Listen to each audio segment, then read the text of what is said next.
honor presentar a las personas que van a dialogar hoy, que son sobre todo pues, el motivo de este tema y de este encuentro es el maestro Gustavo Charay, un maestro viejo amigo de Colombia, de la producción escénica, muy conocido por nosotros en relación con la Universidad del Valle.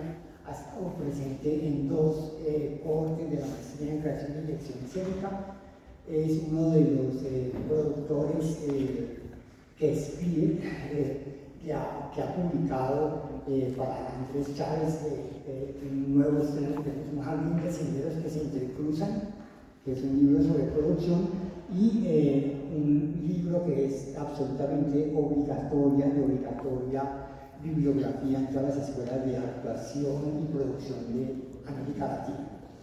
Laboratorio de Producción Teatral 1. Están disponibles en la librería teatral o en la Cinemateca o por su página web.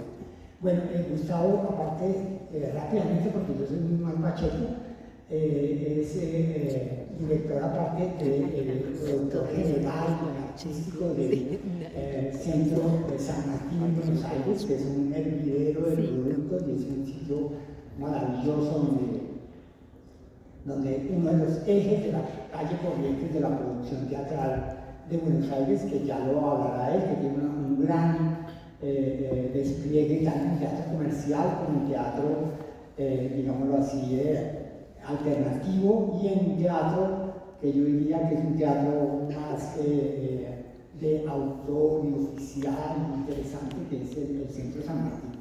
Nos acompaña también Adela del Marido, Clarisa Ruiz, que están aquí.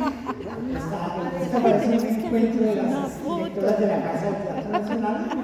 Y nos acompaña también Leonor Estrada en este diálogo, que es la directora de la Casa del Teatro, que es una magnífica productora que ha estado dedicada a muchas presentaciones y a muchas salas de teatro en Bogotá, y que pues, es egresada de la maestría en creación y dirección escénica, y pues que nos va a acompañar un poco en este diálogo sobre la producción y la gestión, que como saben ustedes, la gestión es ante todo la gestar, crear cosas que antes no existían para que se vuelvan posibles y llevarlas a unos espectadores. Entonces es una profesión que necesita cuidado y talento, y bueno, los dejo entonces después de esta introducción, en otra introducción pequeña del maestro Gustavo Charay.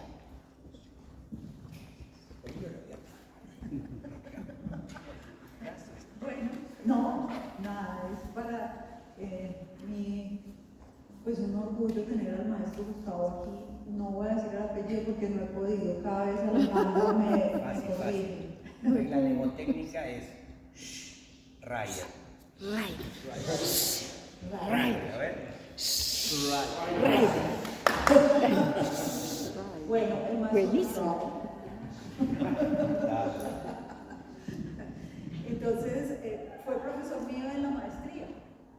Fue profesor mío en la maestría de dirección y creación escénica de Univalle, que ahora nuestro coordinador académico también es alumno de él y está disfrutando de esas clases. Baja siempre emocionado, me cuenta que fue lo que vio.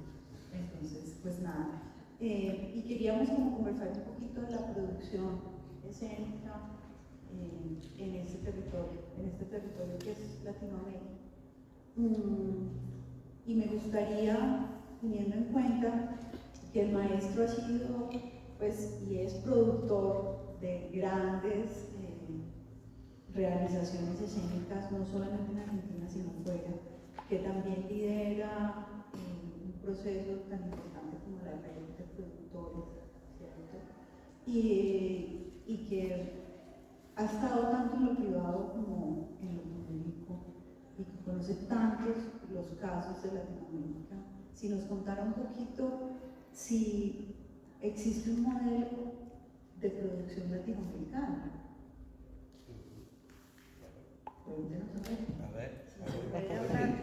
A ver qué sale. Bueno, buenas tardes, buenos días. Bueno, son buenos días a todos y todas, y gracias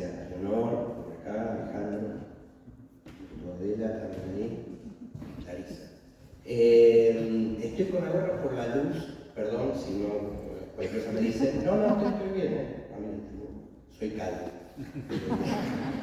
No tengo problema para que no dé brillo a la cámara. Bueno, a ver, un poco respondiendo a la pregunta inicial de Leonor, yo tuve la suerte, gracias al libro mío propio, el Laboratorio de Producción, que escribí y edité a través del Instituto Nacional del Teatro, que es un organismo descentralizado de la nación, que llegó después de una lucha muy grande durante muchos años de grandes artistas, hasta que se consolidó y inició en el año 1997. Volviendo a esto, digamos, el libro me permitió, editado primero por el Instituto y después al año siguiente por Atuel, invitado por Jorge Dugatti, el maestro Jorge Dugatti, me permitió, digamos, dar clases. Yo ya daba clases, pero me permitió viajar por otros países, y ahí va a la pregunta, y conocer más de lo que sucede con los procesos de producción en los distintos territorios que tiene Latinoamérica, incluso Iberoamérica, porque también conozco bastante de España. Pero más el lado nuestro, más Latinoamérica, creo que por ahí primero habría que, muy sencillamente, entender que cada país que conforma Latinoamérica en cuanto a artes escénicas tiene distintos sistemas de producción, un poco como esto que me decía, lo público, lo privado, lo autogestivo, lo independiente, lo más comercial o empresarial, lo oficial o público, etcétera, etcétera, que eso sí puede tener particularidades muy propias de cada territorio. Incluso en general, lo que podemos, o por lo menos lo que yo he visto en la mayoría de los países de Latinoamérica, es que hay una gran centralidad en las grandes ciudades, en las capitales, y que se va derivando hacia la periferia en menor medida. Eso a nivel producción. Eso es muy parecido en casi todos los países. Después hay modos de producción muy particulares y muy similares, diría, o las mismas problemáticas en lo que llamamos independiente, autogestivo, alternativo. En ese sentido sí he notado muchísimos parecidos, complejidades, problemáticas, no tanto en lo público tiene muchas particularidades propias de cada país y de legislaciones y regulaciones propias. En lo empresarial sí, en lo empresarial, lo más comercial sí, puede haber algunos parámetros similares porque son el mundo de los negocios, el espectáculo pensado como negocio, la búsqueda de la rentabilidad económica, etcétera, etcétera. Entonces ahí se asocian empresarios de un país y de otro y hacen coproducciones, etcétera. Eso en principio, ¿sí? Más o menos bien. Creo que, digamos, lo más interesante, y que por ahí viene a cuento un poco con todo esto de las clases, que tiene que ver con esto, con ciertos procedimientos que por ahí en distintos niveles de los sectores de producción, o de los sectores productivos de las artes escénicas, no que tengan producción, sino productivos porque producen obras. Producir obras no quiere decir que tengan productor o productora, ¿sí? Sino que se produce un hecho, así como decía el maestro Alejandro, hay una gestación de una idea o de un proyecto, ese proyecto luego pasa a una instancia de desarrollo y luego una instancia de producción. En esa instancia entre la producción y la gestación y la gestión, pues son dos términos que vienen de la misma raíz etimológica. Gestar es dar a luz, de reconocer, ¿no? Impulsar, y gestionar es administrar eso que damos a luz, etcétera, etcétera. Y producir es elaborar eso que la gestación y la gestión van sumando. ¿Sí? Es como una cadena, si quieren. ¿Se entiende ahí? Gestación, gestión, producción. En ese sentido, creo que hay algo en ese proceso de producción que nos iguala en Latinoamérica, sobre todo en el segmento que digo, independiente, alternativo, autogestivo, como lo querramos llamar, no oficial, digamos, no público, que es a veces la particularidad de que no se preproduce los proyectos. Eso es notable, es interesante, con distintas variaciones, con diversidad, pero hay un impulso motor muy grande por producir hechos escénicos, creaciones, bien, mal, no importa eso, pero no hay un tiempo previo para pensar para qué hacemos esa obra, para quiénes hacemos esa obra, cómo hacer ese proyecto. Digamos, eso me llama la atención. Yo en ese libro estaba más focalizado en Argentina y sobre todo en Ciudad de Buenos Aires, que era mi lugar de actividad propia, pero digamos, después de eso me ha permitido también viajar. El segundo libro, que se llamará Laboratorio de Producción Teatral 2, algo así, abarcaré justamente un poco más esto, digamos, que es lo que yo me fui apropiando del conocimiento y del vínculo, porque para mí la capacitación es ida y vuelta, no solo yo capacito, sino que me capacitan. Es un encuentro. Yo tomo las clases normalmente, todo tipo de clases que doy de producción, como eso, como un encuentro. Un encuentro entre colegas con más o menos experiencia, con más o menos formación. Algunos obviamente que tienen más formación, el nivel de encuentro es diferente, pero digamos, es eso, es un encuentro. Y un encuentro que a mí me interesa, sobre todo, promover la reflexión, promover el pensamiento. ¿Por qué corremos tanto si podemos detenernos a pensar mejor lo que queremos hacer para no sufrir tanto en el intento, ¿no? Esto es un poco así. Claro, y con eso de la gestación, lo que nos pasa por lo general a nosotros es que siempre nos llaman a los productores cuando ya va muy adelante todo ese proceso creativo, todo ese proceso de creación. Entonces llegamos y nos encontramos con que hay unas cosas que se pueden hacer, otras que tratamos de que se devuelvan para poder darle un curso en que podamos lograr unos objetivos. ¿Qué tan importante es que desde el inicio y durante todo el proceso esté vinculada la producción en un proceso creativo que va a dar finalmente un espectáculo, una obra, un producto artístico?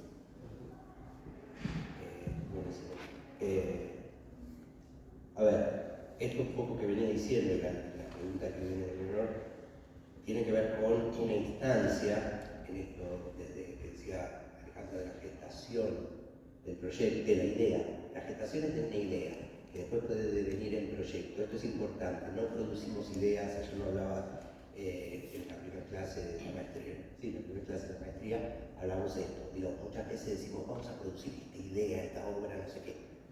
Una obra es un objeto ahí, ¿sí? Esa obra puede deparar un montón de otras cosas y puede tener distintas aristas, etcétera, etcétera. Es un disparador. La idea es una disparadora de algo. Esa idea tiene que transformarse en proyecto, es decir, una descripción pormenorizada de esa idea. Y ahí aparecen los problemas. El primer problema que es que, en general, cuando un colectivo escénico o una agrupación no tiene alguien que se ocupe de la producción, entendamos algo, algo que no dije antes. Todo proyecto que se hace, que se estrena, tiene producción. ¿Sí? Esto es importante. Yo en el libro ese hablo al principio de desmitificar ciertas cosas. Uno dice, ay, no me ayuda, Leonor, que no tenemos producción. Pero si estrenaste el espectáculo, ¿cómo no tenés producción? Confundimos producción con el dinero que se pone en la financiación. La financiación es parte de la producción. Pero digamos, entendiendo esto, el proyecto necesita tener un detalle, una descripción, que tiene que tener un nivel, de alguna forma, lo más profesional posible. Porque si después nosotros, es un tema, por ejemplo, que trabaja mucho Clarisa por ahí, si nosotros después presentamos postulaciones, si el proyecto está mal redactado, no tiene objetivo, no tiene fundamentación, no tiene un montón de cosas, entonces, ¿qué pasa? En esa instancia tal vez no haya productor o productora que se ocupe de esas acciones fundamentales. Por eso es clave en el libro. Este libro no es mío, yo soy compilador y escribí uno de los artículos. Este es el primer libro de APIAE. APIAE es la Asociación Profesional de Productores Ejecutivos de las Artes Escénicas, que surgió por instancia del grupo de 10 miembros, entre los cuales estaba yo.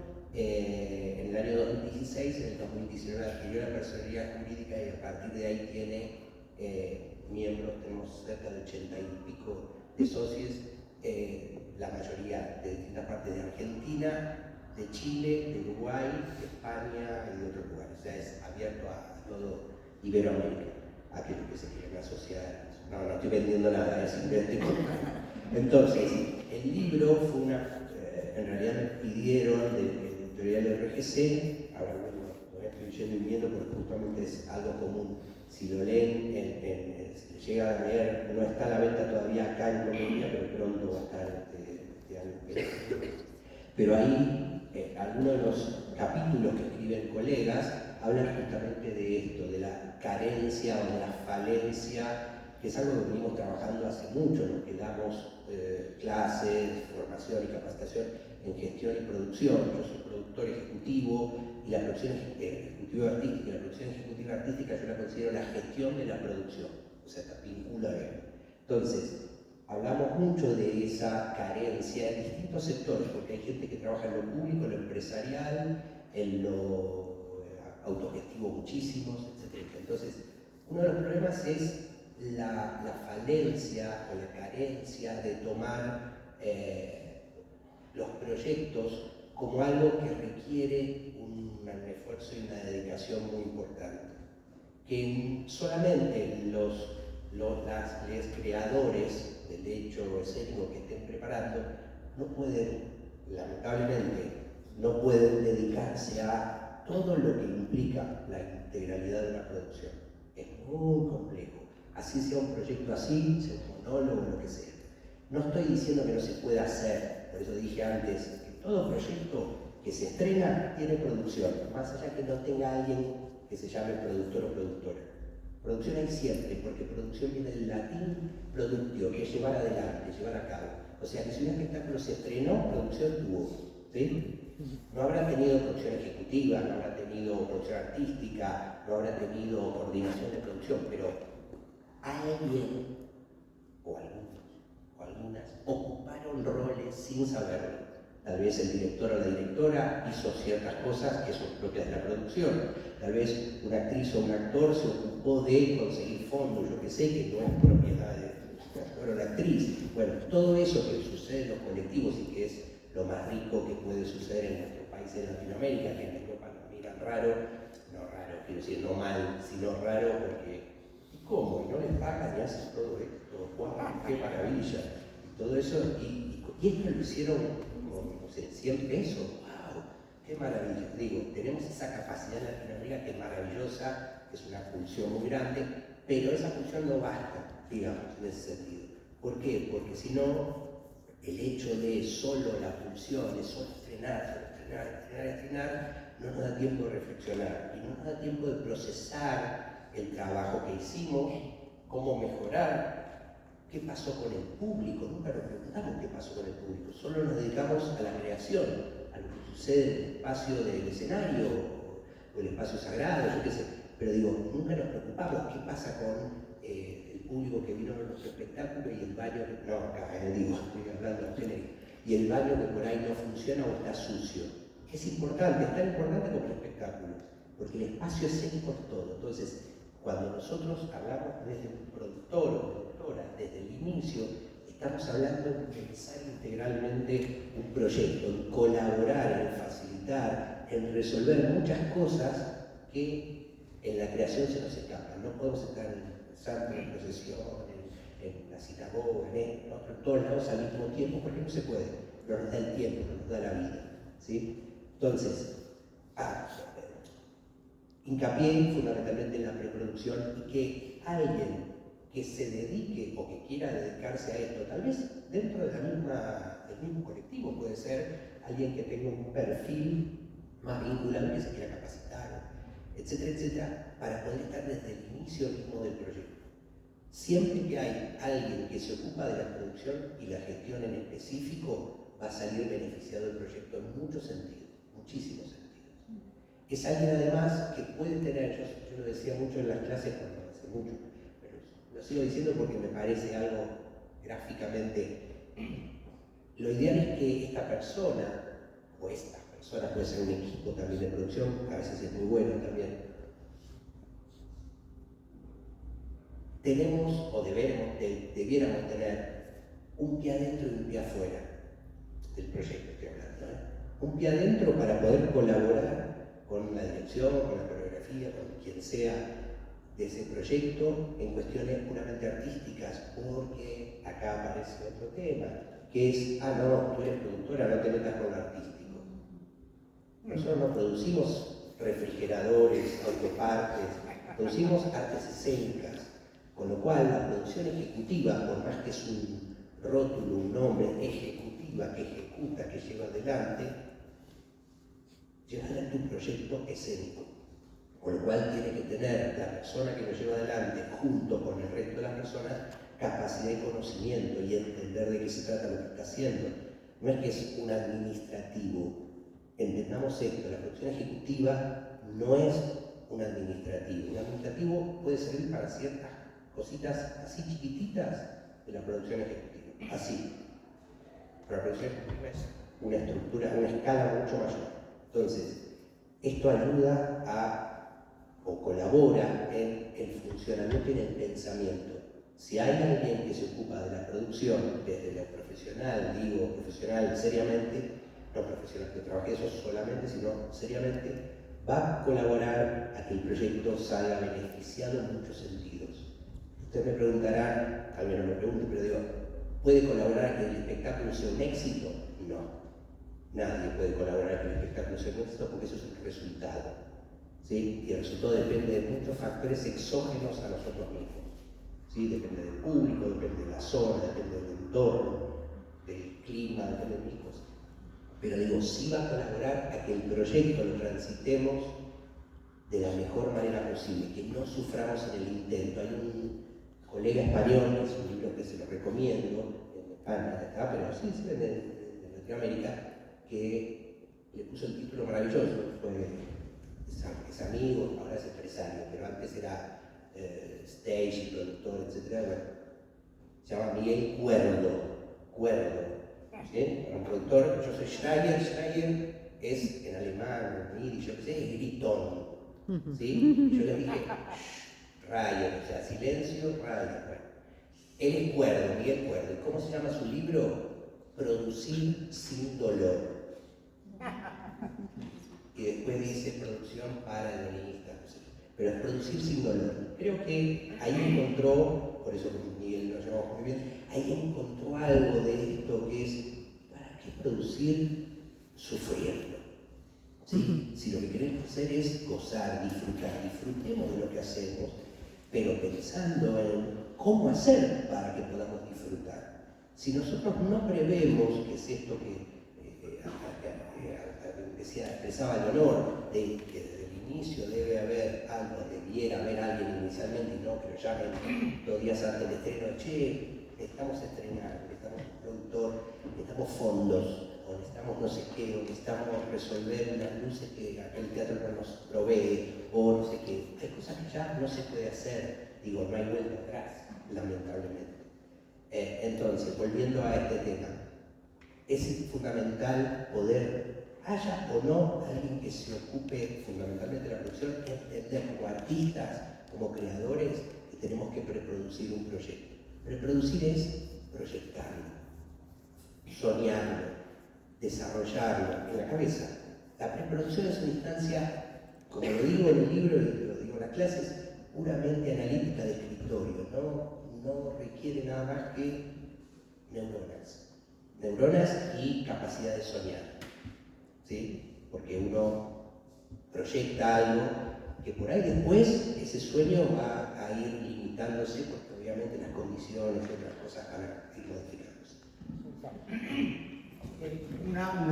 Yo pues he escuchado varias veces las charlas del maestro Gustavo y en sus clases y todo, y en sus libros, él habla siempre desde lo positivo. Hoy le quiero hacer una pregunta desde lo negativo, ya que hay jóvenes en la sala.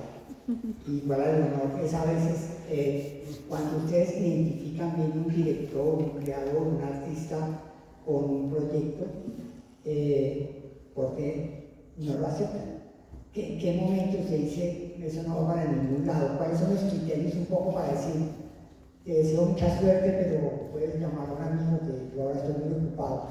¿Qué falta a veces para que un proyecto, tú inmediatamente ustedes y honor identifiquen que esto no va para ningún lado? Entonces es una pregunta un poco negativa. Eso yo. Pues para yo asumir la producción de un proyecto, primero me tiene que seducir, pues me tiene que gustar. Y otra cosa que veo súper importante es como el grupo de personas que me está invitando, o la persona que me está invitando. Si es una persona con la que podemos conversar, si es una persona con la que podemos construir, o si es una persona que viene y me dice, no, es que yo necesito esto, esto y esto. Si usted necesita esto y esto y esto, pues yo no, pues porque yo desde la producción sí me meto en lo artístico. Yo sí le digo a un director, creo que, sí, soy muy respetuosa, pero también tengo que hablar. Entonces, lo que me interesa cuando hacemos una producción es que podamos tener una conversación abierta, en doble vía, y podamos llegar a unas concertaciones. Y siempre llego, no a hablar desde lo negativo, pero sí llego a hablar desde la realidad y a aterrizar para poderlo llevar a cabo. Eso es básicamente las personas que están en ese proyecto y el proyecto que me emociona. Sí, coincido plenamente con honor. A ver, difiero en algunas cosas con respecto a veces yo estoy obligado, yo trabajo en un complejo público, a producir espectáculos que por ahí no. A ver, no quiero ser mentiroso, pero no es mentiroso tampoco. Yo tuve la suerte de que trabajo en el San Martín, junto con los otros teatros de la Ciudad de Buenos Aires, conforman lo que es el Complejo Teatral de Buenos Aires. Todos dependen del Ministerio de Cultura, la nave insignia como la dirección está en el Teatro San Martín, yo trabajo ahí mismo, en el mismo piso de la dirección. Soy subgerente de producción artística y teatral, esos nombres que ponen artística y teatral. Y sí, lo teatral es artístico. Artística y teatral, y sigo y elegí coordinar uno o dos proyectos al año. Pero desde el inicio, lo hablamos el otro día en las clases, etc. Yo entré a trabajar en San Martín antes hice otras producciones en otros lugares, produje La Bella y la Bestia para un gran conglomerado mexicano argentino, ¿verdad? Fura del Baus, etc. Y en el San Martín yo entré a finales del 99 como coordinador de producción y trabajé hasta el 2017 como coordinador de producción. La suerte que tuve con Kib Steiff, que fue un gran director, lamentablemente fallecido, y con todos los directores que tuve después, Alberto, volvió, Alberto Villalupio, Jorge Teller, todos los directores que hubo, siempre tuve el privilegio de poder elegir qué proyectos producir al año siguiente. O sea, nosotros en el complejo se hace una programación anual que más o menos para octubre de cada año está, para el año siguiente, porque hay que presentarla a la legislatura y todas esas cosas. Bueno, entonces, en base a lo que yo veo, antes de ser subgerente, que era solo coordinador de producción, decía quiero producir esta y esta.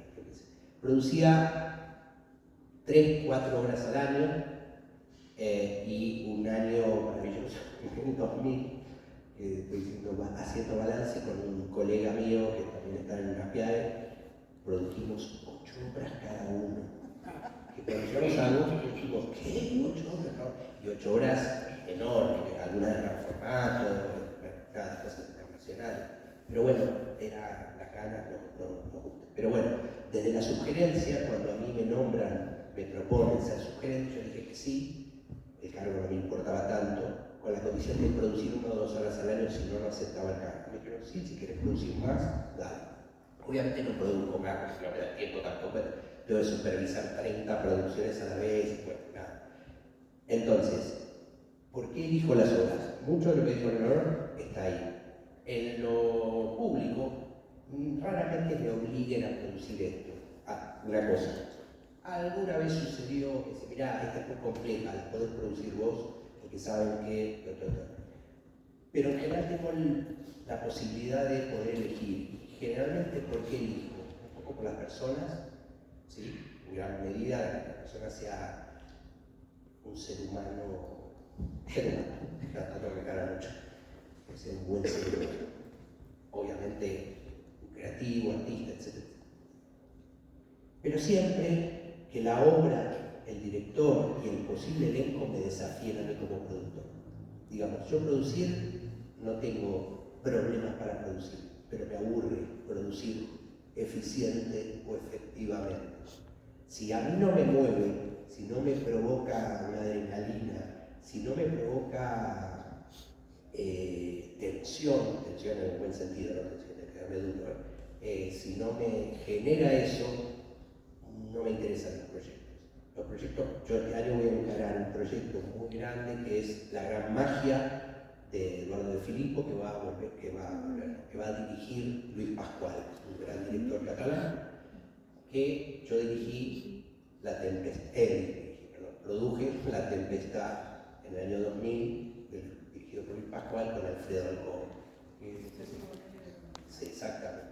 Bueno, esa la produje yo, fue mi primera producción oficial en el teatro. Entonces, este año elegí a Luis, porque además, grandes recuerdos, gran director, y después otra obra muy grande, un Eduardo II de Marlowe, que dirige Alejandro Tantanian, que es otra gran producción.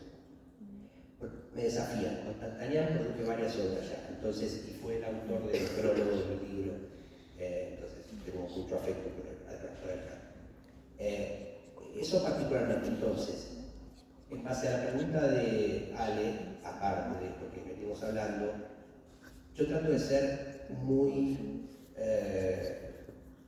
objetivo, pero muy humano con el proyecto y con la gente. ¿Sí? Porque si me convocan o me quieren consultar, si me intereso en su proyecto, no soy quien para decirle este proyecto, aunque lo pienso por ahí, este proyecto no tiene validez o no está bien, salvo que tenga mucha confianza con la persona que me convoca. Entonces sí, puedo hablar de tú a tú y decirle, mirá, este proyecto carece de cosas, yo qué sé. Hay otros proyectos que no me motivan, yo hablo mucho de los motivos por los que hacemos un proyecto, ¿no?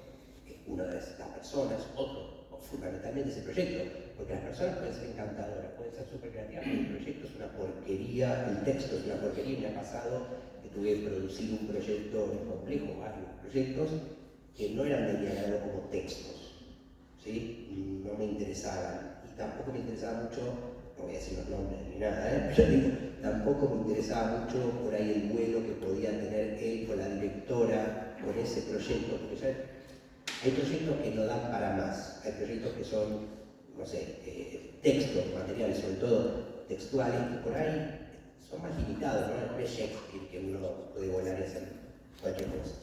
Eran proyectos más limitados, menos interesantes. Pero de otra forma, yo lo que trato de hacer es, en principio, tener un diálogo muy abierto también, poniendo esto que dijo Miguel, que me parece estupendo y es así. Nosotros hacemos producción ejecutiva y artística, que hay que aclarar a veces para que se entienda, porque no es necesario aclarar, sugerencia de producción artística y teatral, no chicos, no hagan.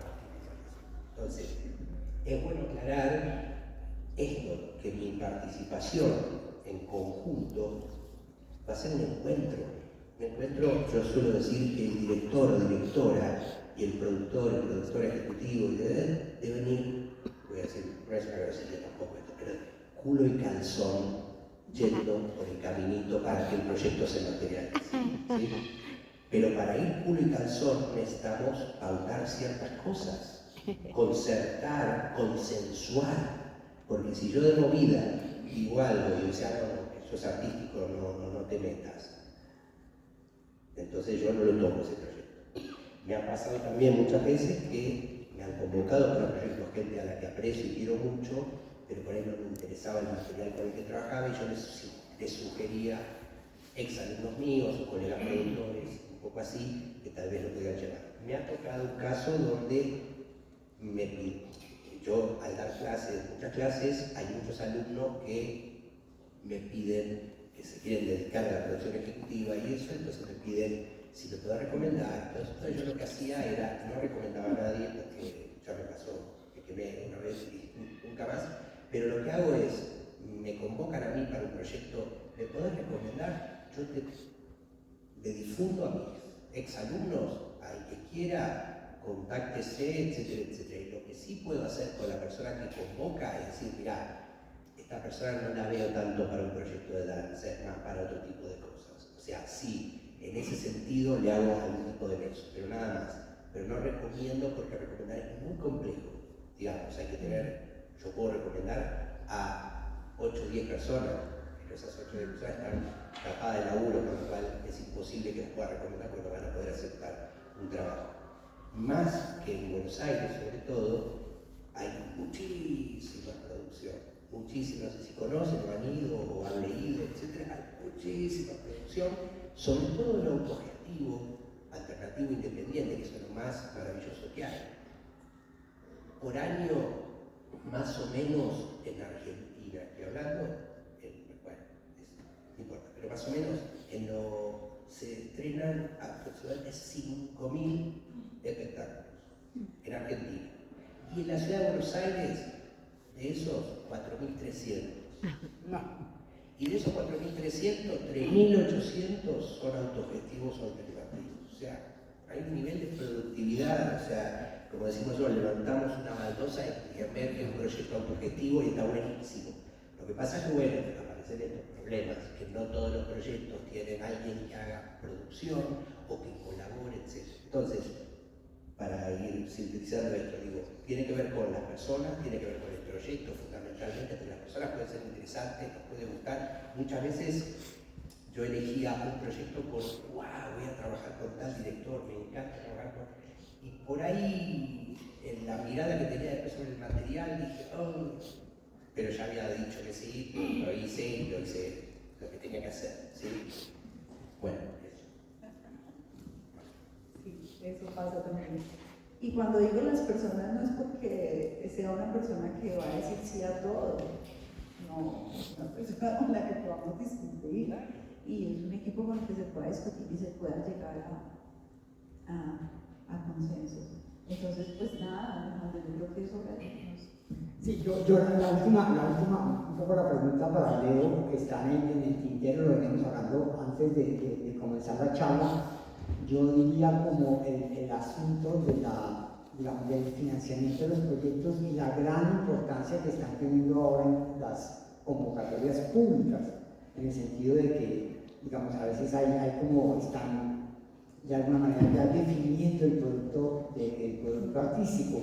Doña Fanny decía que el lugar más importante en un teatro era la taquilla, era el lugar donde se miraba si realmente la cosa funcionaba. A veces las subvenciones que las necesitamos están definiendo, yo quisiera contarles cuál es el papel de esas subvenciones y si de alguna manera ayudan por supuesto ese dinero, pero de alguna manera no van a esa búsqueda tan pertinaz de los espectadores que tienen las producciones que no tienen subvención.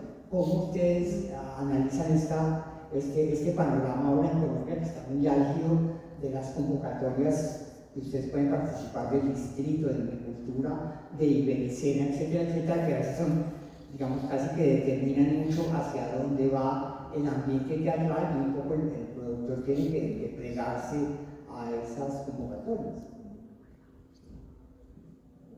Pues yo pienso que el Estado de un momento a otro decidió sacar unas bolsas y unas becas para desentenderse un poquito de todo el sector, para no ser responsable directo del sector. Ustedes concursan, pasan sus proyectos, nosotros los evaluamos, además los evaluamos por unas personas que ni siquiera son tan idóneas para evaluar proyectos en unos casos específicos, que sí tienen una serie de títulos, pero que no tienen como ese ejercicio de la producción constante. Entonces nos entregan unos dineros y ya. No le interesa tampoco al Estado, después de que nos entrega esos dineros, no le interesa como la vida de esa obra, de ese producto, y eso es una cosa que a uno le duele. Entonces uno ve espectáculos y obras que se hacen 3 veces y se guardan. El Estado teniendo además escenarios donde pueden circular, que es lo más triste todavía. Y ahora hay, por ejemplo, el Ministerio ahora tiene unas convocatorias en concertación nacional donde los temas son muy específicos. Entonces tiene que ser la reconciliación, tiene que ser la paz, tiene que ser la diversidad y parental. Entonces los demás artistas que tienen mucho que decir cómo pueden acceder a eso, no pueden acceder. Entonces muchos dicen, entonces acomodemos el proyecto para lo que quiere escuchar el ministerio. Y eso pues sí, uno puede tener una plática ahí, pero esos dulcecitos que le da el ministerio o el mismo IDARTES son muchas veces envenenados porque te dan unos recursos donde también te exigen una serie de contraprestaciones y una serie de informes que te agotan, pues, y te tratan además como si esa plata, que evidentemente se ve en la cena, te la hubieses gastado no sé en qué. Entonces nos tratan como si fuéramos, hay veces como si nos fuéramos a robar esa plata, ¿sí? Que ni siquiera nos da del todo para poder hacer esa producción. Siempre tenemos que, por lo menos, sacar del bolsillo. Creo que tienen unas contraprestaciones el Estado, bien sea nacional o distrital, unas contraprestaciones un poco leoninas. Nosotros, como teatro, accedemos a esas subvenciones, como en salas concertadas, por ejemplo, pero en salas concertadas por cada peso que le da o que otorga el distrito o el ministerio al Teatro Nacional, nosotros tenemos que poner al menos 6 pesos. Entonces no es esa maravilla tampoco, pero ayuda, ¿sí? Entonces siempre terminamos haciendo o esas convocatorias o la autogestión, una gestión privada, mezclamos varias gestiones para poder hacer una producción. Me parece que es muy desventajoso y tampoco nos ven. Ayer estaba en la Secretaría de Cultura y una cosa muy interesante dijo el secretario, reconoció que finalmente fueron primero las salas de teatro que la misma Secretaría y que el mismo IDARTES y el Instituto Distrital de Cultura y Turismo, que en la administración pasada no lo reconocían, ¿sí? Los funcionarios de la administración pasada pensaban que con los dineros que nos entregaban las salas concertadas del distrito, que es mucho, pues que no es significativo para el funcionamiento de muchas de las salas, que con eso era que nosotros vivíamos, que con eso es que nosotros hacíamos producciones, que con eso hacíamos procesos de formación, pues que gracias a eso es que nosotros hacíamos. Entonces me pareció muy bello ayer el secretario y muy coherente que finalmente dice abiertamente que fuimos primero en las salas. Entonces, pues creo que hacer gestión para la producción y hacer la producción es podernos como pegar de muchos lados. Tiene que ser multilineal esa búsqueda, porque con una sola no lo vamos a lograr. Ya. Me parece triste realmente las políticas que se plantean, además porque nos están preguntando todo el tiempo, pero nunca nos invitan a sacar esas conclusiones, a formular, ¿sí? El sector está allá, los escuchamos, hacemos todo ese gran teatro de que estamos escuchando al sector, pero finalmente deciden ellos en sus casas, bien sea distrito o bien sea gobierno nacional. Pienso. Sí, estamos todos parecidos, con variaciones, pero muy similares. No, algo que me llamaba la atención y que también es algo que en los recorridos, dando clases en Iberoamérica, sobre todo en Latinoamérica, algo que yo siempre he discutido con los entes, o con, no docentes, sino con los entes, o con, bueno, con el instituto, etcétera, etcétera, y en otros países, es esto de que el subsidio, la subvención, como quieran llamar, el apoyo, es para producir, nunca para exhibir. Y ese es un problema, porque lo que sucede es esto que decía Leonor, de estrenamos, llegamos, hacemos 3 funciones y chao. Y en realidad lo que hay que pensar es el ciclo de vida del espectáculo. Digo, ¿para qué corno hacemos todo lo que hacemos? Para hacer 3 funciones, con todo el esfuerzo, con todo el dinero, con todo lo que tuvimos que invertir, el tiempo. El tiempo es un factor determinante, tiene un costo muy importante, nuestro tiempo. ¿Sí? De cada uno de nosotros, tiempo que le prestamos a la familia, a los amigos, a otras cosas. Entonces, esto es interesante porque es muy similar en todos los países de Latinoamérica. Es que todo lo que es apoyo a la producción está puesto a favor o en función del estreno y no de la vida o del ciclo de vida del espectáculo. Y lo que hay que apoyar, por lo menos, o entiendo que sería bueno, es que desde las instituciones, ministerios, secretarías o lo que sea, o instituciones no descentralizadas, pensar en eso, que el subsidio, la subvención, sea en un tanto por ciento para producir, supongamos, un 70%, igual es poco todas las subvenciones, todo, eso es otro tema. Pero digo, el 70% de lo que nos subvencionan para producir y el 30% restante para exhibir, para colaborar en difundir, comunicar. Digo, si no tenemos recursos para comunicar, difícil es que podamos tener público, más allá de nuestras familias, amigos que vienen las primeras funciones y les tenemos que hacer pagar además, ¿no? Que es un problema. Ahora, yendo a la pregunta, muy interesante todo esto, ¿no? Para mucho tiempo. En Argentina recientemente ha asumido un presidente, el presidente Milei, y no voy a hacer ninguna observación, esto se graba en YouTube y después voy a Instagram, pero nada, digo, han leído seguramente todas las cuestiones vinculadas a la cultura, al problema que hemos tenido y que estamos teniendo todavía. Para mí es muy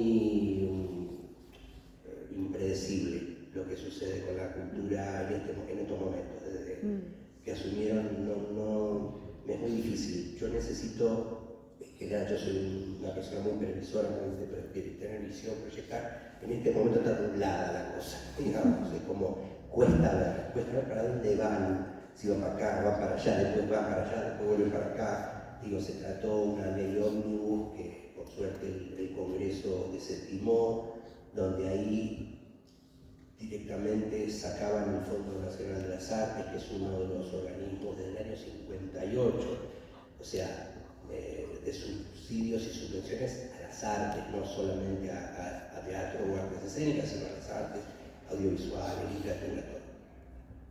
Creado en una época de un gobierno militar, en el año 58, no es que de izquierda, ni nada de eso, fue creado y la promotora fue Victoria Ocampo, la gran Victoria Ocampo, o sea, no pueden decir que sea una cosa, bueno, no importa. Lo quisieron cerrar, primero nombraron a un director, un gran director de cine, ya lo sacaron, dijeron no lo nombramos, todo muy raro todo.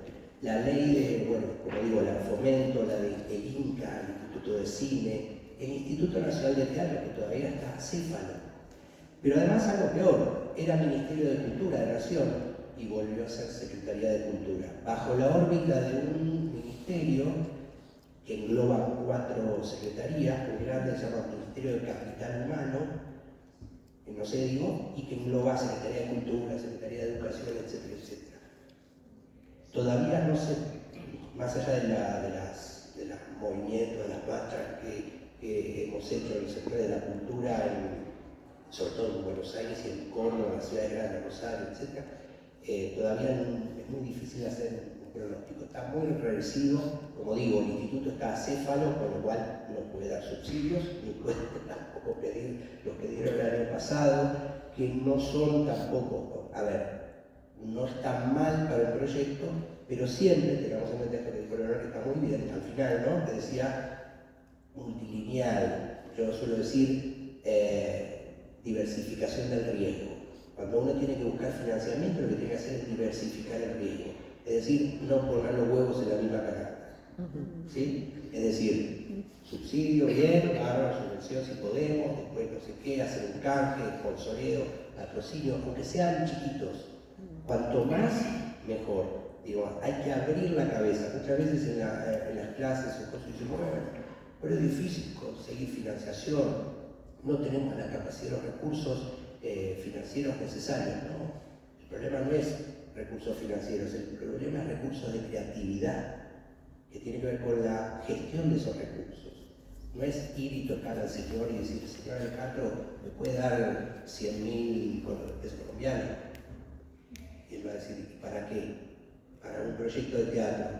¿Qué proyecto de teatro? O sea, hay un montón de cosas que nosotros vamos a pedir. Y no es ir a pedir, es tratar de ver cómo podemos establecer nexos. Algo que le puede interesar, más allá del subsidio que hablando, algo que le puede interesar a un otro con respecto a nuestro proyecto, que ambas partes salgan enriquecidas. Por eso digo, esto que decía, lo multilineal, la diversificación de ese riesgo, porque los subsidios nunca van a alcanzar porque están pensados así. No es que esté mal eso, digo, por ahí es más dinero, mejor, pero el subsidio está pensado y está bien pensado en ese sentido para que el colectivo se preocupe en conseguir más fondos. Nunca te va a conseguir, nunca vas a producir algo con un subsidio del Estado, ¿sí? Salvo que el proyecto sea muy económico. Pero en general, ¿cómo? No digo, uno tiene que agarrar y reunir, tal vez es la alcaldía, otro de la región, Aquí es Bogotá. Bogotá, el departamento, nación. Hay 3 niveles jurisdiccionales que tal vez se puedan, entonces, digo, hay muchísimas cosas que se pueden pensar. Lo que falta muchas veces no es el dinero ni es la fuente de financiamiento, sino lo que falta es creatividad. Estar abiertos a posibilidades, sin transar en venderse al diablo, nada de eso, estoy hablando, pensar abiertamente. Esto es una de las cosas que decía también Leonor cuando hablábamos. En el encuentro con un director, directora, con un coreógrafo, ambos dos tenemos que estar abiertos al encuentro. Si no estamos abiertos al encuentro, no lo hagan el proyecto. Bueno, yo creo que vamos a darle un espacio a las preguntas de ustedes, los estudiantes, que es muy importante. Por lo menos en la Universidad del Valle, yo les quiero decir que los alumnos y las alumnas que se han dedicado a la producción siempre tienen trabajo. Los productores siempre, los actores ahí a veces los llaman, a veces no, pero la persona que se dedica un poco a gestionar el talento, los proyectos, siempre aparece algo. Entonces, ¿qué preguntas tienen ustedes, jóvenes, futuros creadores y dueños de estos espacios? Hola. Ana Gil, sigue, por favor. Gracias. Aquí hay un término que se utiliza mucho, que es supremamente irrespetuoso, cuando una compañía o un grupo vuelve a retomar una puesta en escena antigua, aquí le llaman refrito, los refritos. Y uno se pregunta, pero si en otros países hacen 1000 funciones de un espectáculo y la gente acude masivamente, función 1000 de Hamlet, función 2000 X. Aquí es haga y guarda, y todo está en relación a eso. ¿Cómo, no sé si ser terco, o sea, cómo sacar esa idea? Que a mí me parece supremamente importante, teniendo una historia tan rica, digamos, que hay maravillosos dramaturgos. Aquí, por ejemplo, Guadalupe años 50, ¡plum!, se llena. Hay unos espectáculos, unas obras maravillosas que se llenan. Pero la política es haga igual, lo que decía la maestra, 3 funciones igual. ¿Cómo ir en contra de esa corriente, pero también salvando, digamos, ese ideal?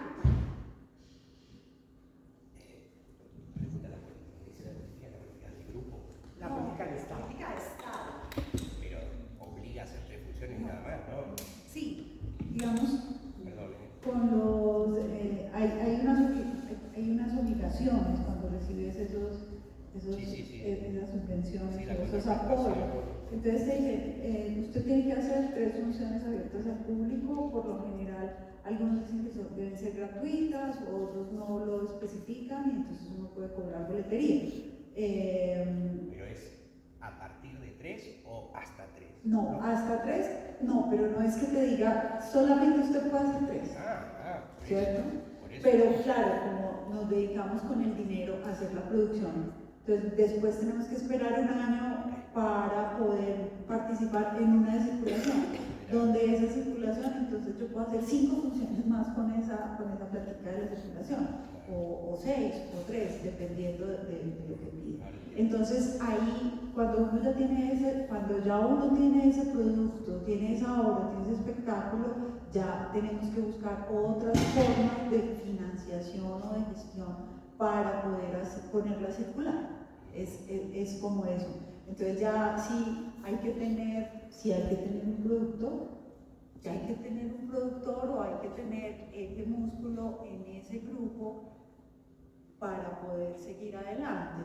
Nosotros como Teatro Nacional en esta casa, que solamente tenemos hasta 120, 140 sillas, hemos apostado también a tener obras de duraciones que no las tienen ahora en la cartelera en Bogotá hace mucho rato. Entonces tenemos obras de 3 horas, como Orestiá en este momento, como El Pato Salvaje también en su momento, o obras como tener un Strindberg, ¿cierto? Una sonata de espectros que ha sido más raro,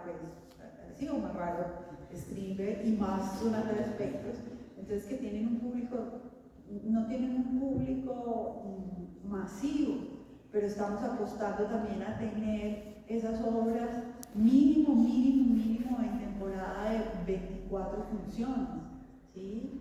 Con El Pato llegamos a tener 52 funciones, con Orestiada tuvimos 27 funciones y ahora tenemos otra temporada de comienzo de año de otras 20 funciones. Entonces cuesta porque traer el público para que pague es muy difícil, pero ese es un ejercicio que se tiene que hacer y el Estado no nos lo va a hacer, lo tenemos que hacer y diversificando el riesgo. Sí, y sumo algunas cosas más que son interesantes de escuchar, porque son particularidades, por eso yo pensaba, digo, ¿cómo estas 3 funciones? Es rarísimo. No, digo, en el Instituto, por ejemplo, Nacional de Teatro o Proteatro de la Ciudad de Buenos Aires, dicen un mínimo, en contraprestación, un mínimo de 12 funciones, un mínimo. 12. ¿Eh? 12. Pero, Acá 3. Pero bueno, son 12, porque digo, en general, ¿no? Por ahí en las provincias más del interior, pero en Córdoba, Rosario, Mendoza, que tienen más actividad, Buenos Aires, Gran Buenos Aires, yo qué sé, 12 funciones no es tanto, no es que te obligan a tener 12 funciones a lleno total, que tenés 12 funciones, ya está, ¿sí? Que no está mal. Normalmente un proyecto autogestivo en Ciudad de Buenos Aires, en Córdoba, Rosario, suele estar aproximadamente una función por semana, 8 funciones en 2 meses, o sea, una vez por semana, 2 meses. Y si el espectáculo tiene una afluencia interesante quiero decir, más del 50% de la sala, seguir renovando mensualmente. Cuando digo salas, las salas autogestivas en Ciudad de Buenos Aires van de una sala que puede tener 25 localidades a una que puede tener como máximo 200. Hasta ahí es el límite de lo que es independiente en Argentina. De ahí para arriba, 201 ya no es independiente, no se considera independiente, por eso las instituciones, los teatros, etcétera, dicen para la subvención de las artes escénicas no oficiales. no oficiales implica eso en principio. Por otro lado, algo que también me llama la atención, y venimos trabajando algunos colegas ahí, especialistas en públicos, uno de los problemas habituales, perdón, algo antes, pues no me olvido. Un problema es que en Latinoamérica, lo venimos hablando hace mucho en los congresos, Marcel León en México, en Buenos Aires, en España, es la subsidio-dependencia, que nos transformamos en artistas subsidio-dependientes. Y es esto que decía Leonor, lo que dice Clarisa también, estamos diciendo que es diversificar. Si esperamos que papá o mamá Estado, como quieran llamar, papá o mamá Estado, nos ayude siempre, no vamos a crecer como hijos o hijas o hijes. ¿Sí? Necesitamos abrir la cabeza, por eso vuelvo a repetir lo que dije antes, abrir la cabeza en cuanto a ser creativos para financiar nuestro proyecto, más allá de la inversión que hagamos nosotros, porque obviamente nadie tiene por qué financiarnos a nosotros, ni el Estado. El Estado debe financiar la cultura seguro. ¿Por qué no nos elige a nosotros? Yo qué sé, por ahí no le gustamos, el proyecto no encaja en estas líneas. Cada año o cada lugar tiene líneas curatoriales, bueno, en este caso era esto de diversidad, no sé, esto que preguntaban. Pero lo otro, que es un tema que ya no es el Estado o el privado, somos nosotros, que desde la misma preproducción, así como pensamos el proyecto, tenemos que pensar a quién se lo vamos a destinar, el para quiénes, que es el destinatario. Porque el tema es que en general no se suele pensar, se suele focalizar en nuestro ombligo, ¿sí? En lo que vaya al escenario. Y después llega la primera función, vinieron nuestra familia, nuestros amigos, y nos viene la tercera función y cric, cric, cric, cric, cric, cric, no hay nadie, gracias a que se queda el técnico de sonido y de luces. Invitamos de nuevo a otros, no, gracias, ya tomé, no sé qué. Entonces, una de las cuestiones que hacen al diseño de la producción fundamental es tener en cuenta a los públicos destinatarios, a nuestros públicos objetivos. ¿Cuáles son? Cada uno tendrá que buscar el trabajo, no es que hay, y esto es interesante, no es que hay un público, sáquense de la cabeza una cosa comunicacional de hace 1000 años, es verdad que las artes escénicas siguen siendo artesanales, una mezcla de artesanía, de industria y de tecnología, pero siguen teniendo mucho carácter artesanal. Ahora, si la comunicación, todo lo que avanzó, la seguimos manejando el carácter artesanal y decimos, vengan a ver este espectáculo que es para todo público. ¿Qué quiere decir para todo público hoy en día? No existe todo público. Hay público que les va a gustar o que es más del perfil de nuestro proyecto y otros que no. Entonces, hay que trabajar fundamentalmente con eso. Y hay grandes maestros y maestras, investigadores que trabajan sobre los públicos hace varios años. Una de ellas escribe ahí, que es coordinadora conmigo, que es Andrea Hanna. Andrea Hanna tiene un libro sobre públicos, en este caso del trabajo que hizo Chile y Argentina, Javier Ibacache en Chile, Pamela López, hay un montón de gente, yo después por ahí puedo pasar y links de gente que trabaja pensando en público. Hay un colega de España, Robert Muro, que tiene una revista digital que se llama Conociendo Audiencias. Es muy interesante, gratuita, y hay una Conociendo Audiencias en Latinoamérica que coordinó Javier Ibacache justamente. Entonces, yo después les paso alguna data, pero eso es importantísimo. Yo siempre que trabajamos, los colegas también, que trabajamos en un diseño de producción que va en la preproducción, una vez que el proyecto está claro, que tenemos acuerdo con la directora, que pensamos cuáles son los fundamentos, cuáles son los objetivos de ese proyecto, nos viene a nosotros el proyecto para empezar a diseñar la producción. Implica un montón de preguntas, ¿sí? Entre otras, la última pregunta en nuestro caso, objetivo, si fuéramos empresariales, esa pregunta que al principio de todo es ¿para quiénes? ¿Para quiénes hacemos este proyecto?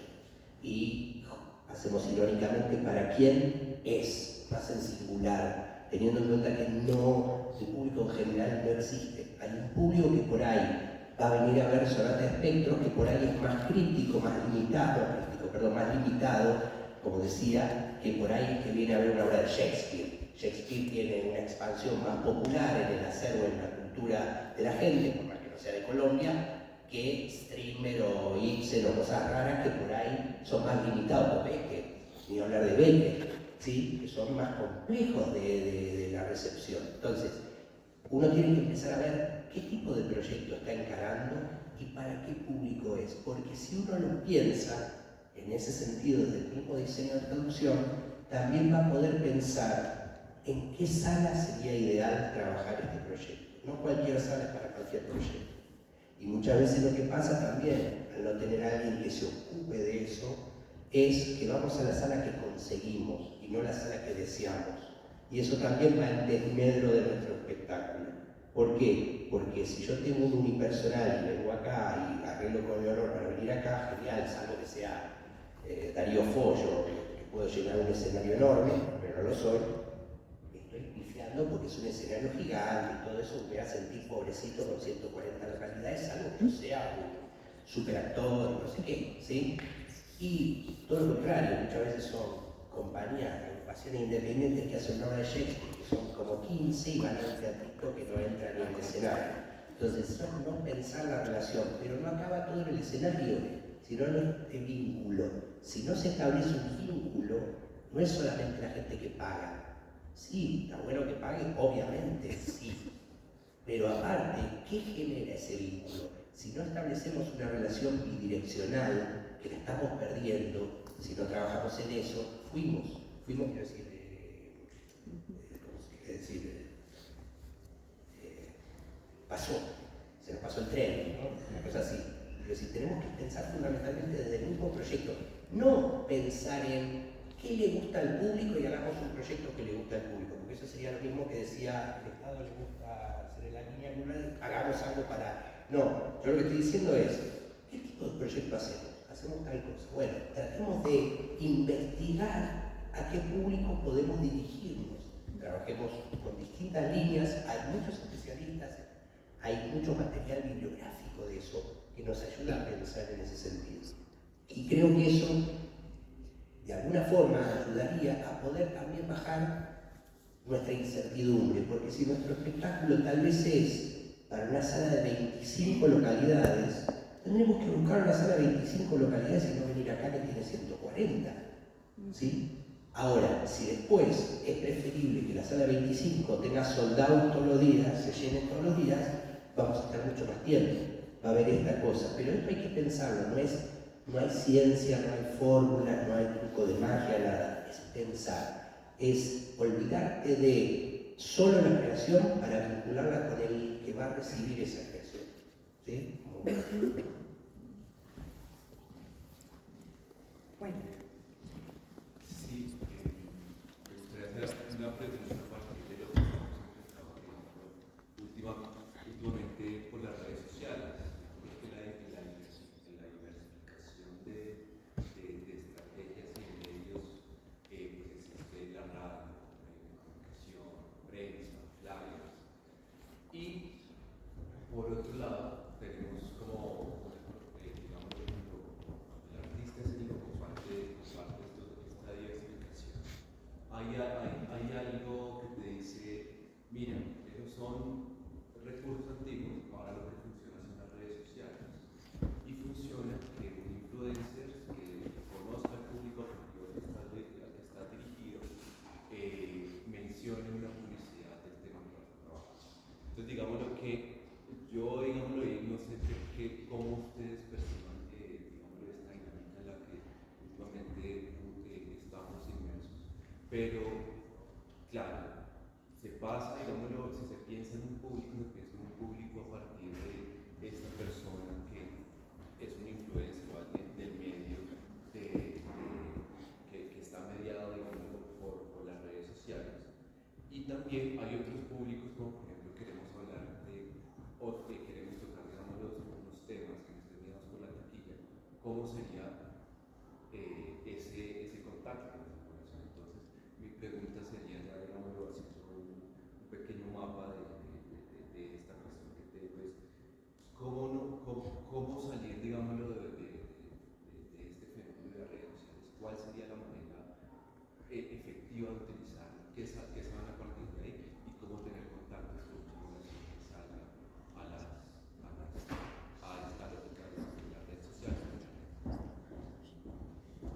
Pues las redes sociales son una realidad. Y es una herramienta más, ¿cierto? Es una herramienta que depende también de los contenidos que diseñes para esas redes. ¿Sí? Y los contenidos deben ir enfocados al público que tú quieres traer, ¿sí? Para el que hiciste ese espectáculo, el que quieres tener, el público objetivo, el público ideal, ¿cierto? Uno se sueña que su obra la vea tal. Uno tiene que hacer la investigación de ese público, uno tiene que definir las edades de ese público, los gustos de ese público, tiene que segmentarlo. Entonces las redes sociales no es que le llegue a todo el mundo. Cuando yo pauto en redes, ¿cierto? Bien sea o tengo una pauta paga o tengo una publicación orgánica, ¿sí? Tiene unos contenidos que van dirigidos a unos segmentos. Tengo que segmentar ese público para poder lograr que ese público llegue. Hay otras formas de llegar a otros públicos también, que son también diversas, ¿sí? Porque si yo voy a hacer mi obra para un público de, no sé, de hogares geriátricos, pues voy directamente a los hogares geriátricos porque creo que estoy siendo extremista, pero ellos no tienen redes sociales.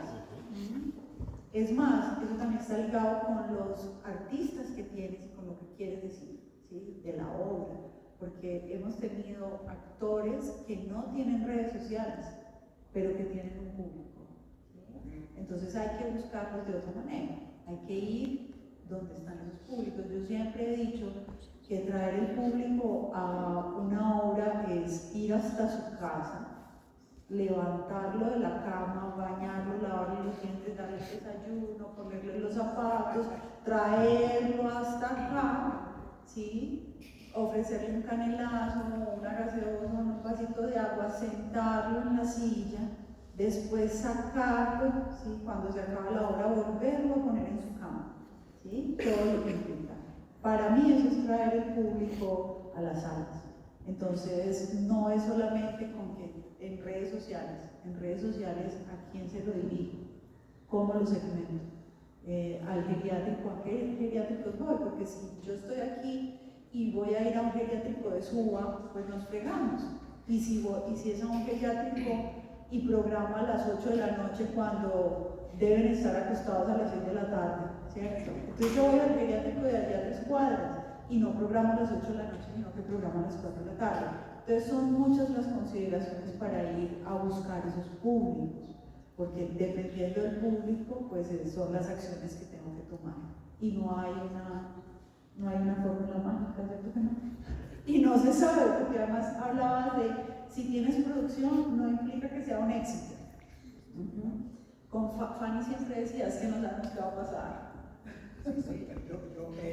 Hay un ejemplo muy interesante de una experiencia completamente diferente. Pues yo he hecho espectáculos en China y participo mucho como espectador o como creador en obras en Pekín, en Shanghai. Y es curiosísimo porque tú te haces en la cabina de luces y lo que ves es un mar de pantallas que están mirando el espectáculo. Y uno dice, pero ¿cómo no las prohíben? Sí, entonces todo el mundo es mirando el espectáculo con el celular y eso ya es como bien visto.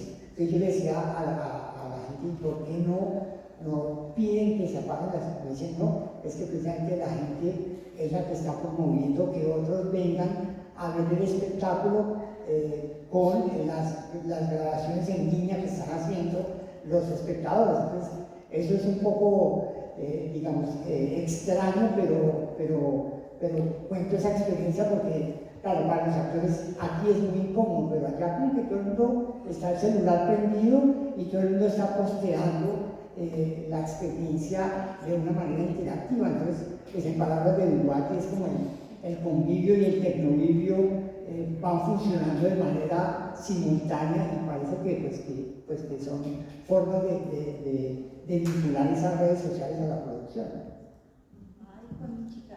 Y entonces los que me vieron porque el otro me proyectó, entonces pues no va a vender esa boleta. Bueno, No, eso significa interés, eso. Pero debe ser como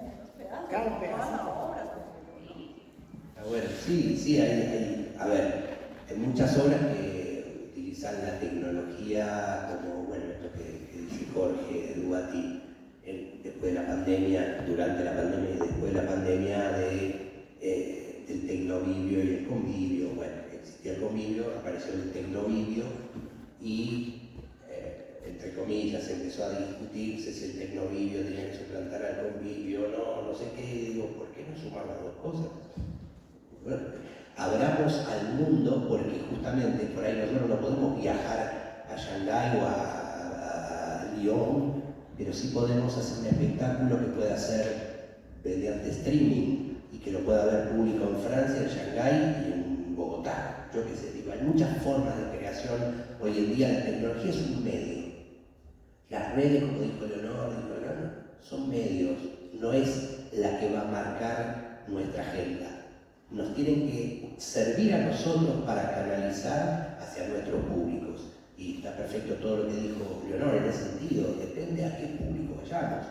Tú has dicho algo, por ahí entendí mal, porque escuchaba más o menos, pero digo, tú dijiste que por ahí había que hacer un espectáculo como lo que, para el público de influencer, ¿entendí algo así?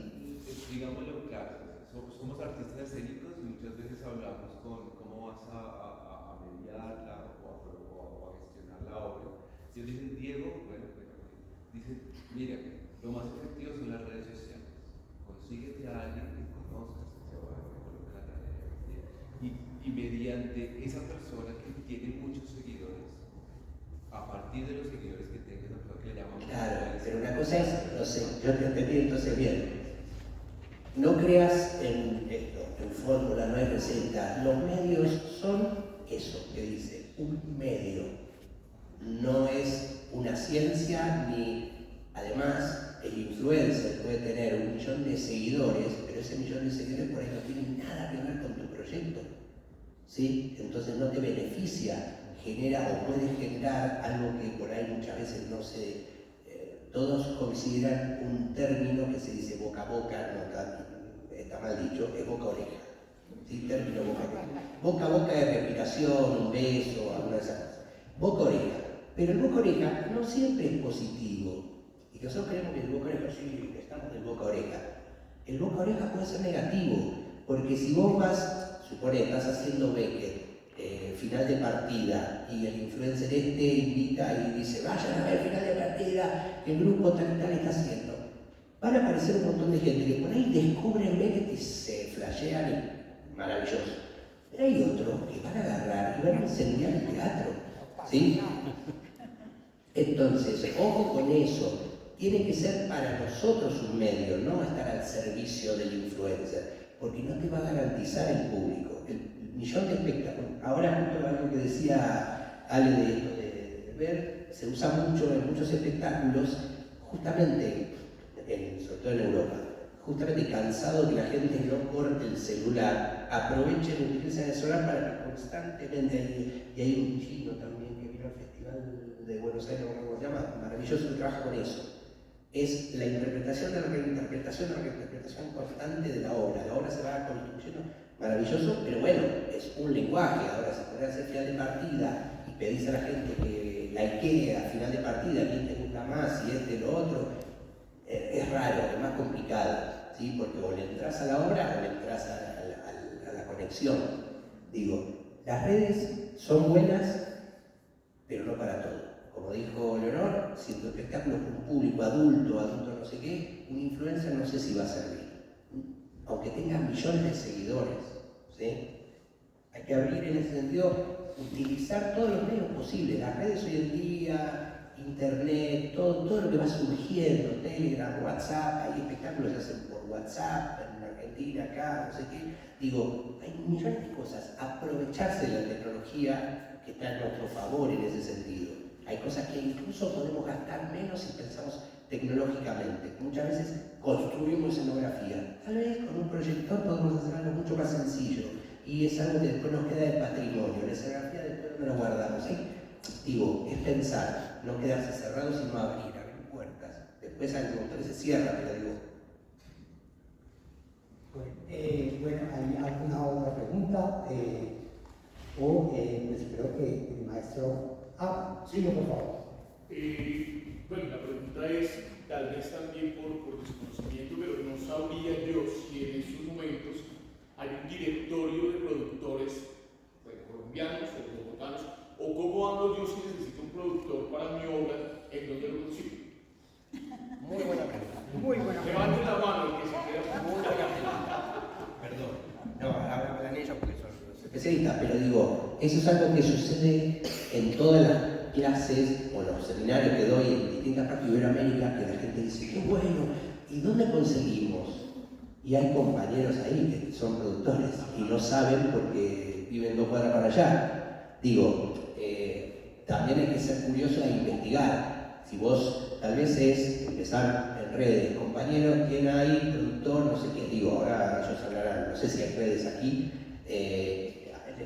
APIAE no es una red en principio, es una asociación civil sin fines de lucro, pero que tiene un componente de red en ese sentido de ampliarse y de asociarse con otras asociaciones. Pero a ver si ellos pueden aclarar un poco más en ese sentido de aquí. Nada. Pues el ministerio hace cada año sigue recopilando información de todos.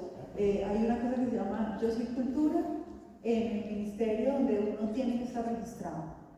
Y tiene que estar registrado si soy actor, si soy... Y además tienes que estar registrado para poder participar en todas las convocatorias. Entonces creo que hay que preguntarle al ministerio cómo puedo acceder a esa base de datos, porque ellos han intentado hacer cartografías de todos, como de todos los actores del sector, pero como que no se publica, no sé, no sabría dónde encontrarlo. Pero es una buena idea, pues preguntar. Yo le puedo preguntar aquí a una productora en esta primera fila, aquí. No, por eso de las redes, como referencia, la herramienta de las redes, postear en Instagram, estoy buscando productor o productora ejecutiva con 2 años de experiencia, que sea algo, y ahí empieza a llegar, sí, con referencia. Pedir referencia puede parecer cualquiera, ¿no? Claro, eso, digo, puede parecer cualquiera, pero eso es una buena forma también, se hace muchas veces. Digo, si acá en una escuela de productores, fíjate lo que dijo Ale, que muchos de los que han estudiado la maestría, ¿quiénes son? Por ejemplo. Sí, la pregunta es muy buena. Mira, la plataforma para obtener el código PULEP tiene la descripción del productor y hay como una categoría que es el productor ocasional o permanente. Entonces, hace poco tuvimos una charla con el que coordina el PULEP y me decía que básicamente los productores son ocasionales. Y ese productor ocasional tiene digamos, tienen que pagar inmediatamente, por ejemplo, los impuestos, etcétera, etcétera. Pero el productor permanente tiene mucho más, digamos, crédito para pagar a veces cosas de impuestos o el código, los impuestos al impuesto de espectáculos públicos, etcétera, etcétera. Pero sí, son ocasionales, pero son muchísimos. Por eso hay que pedirle al ministerio de pronto esa base de datos. Pero hay una adquisición también, hay una adquisición ahí en el sentido, no es tan exacto porque por lo general cuando uno dice que es el productor independiente es porque por lo general que está programando ese espectáculo. Es el responsable de la programación y circulación de ese espectáculo. Entonces no es tan cierto, ellos lo llaman productor, pero no es que sea el productor. Por lo general es el responsable de la programación y circulación de ese espectáculo. Pero sí hay, el ministerio, yo no entiendo por qué no. Porque no hay una base de datos consolidada, si cada año nos están mandando, y si además nos piden estar en Yo Soy Cultura. Ahí en Yo Soy Cultura debe ser debe estar más depurada la cosa. De resto sí es preguntar. Tendremos una charla con un magnífico director mexicano de primera línea que se llama David Gaitán, que sale a las 11 de la mañana el próximo jueves aquí. Les agradecemos mucho su presencia, al maestro Chavalle, y a la maestra Leonor Estrada por su presencia en esta conversación. Muy amable.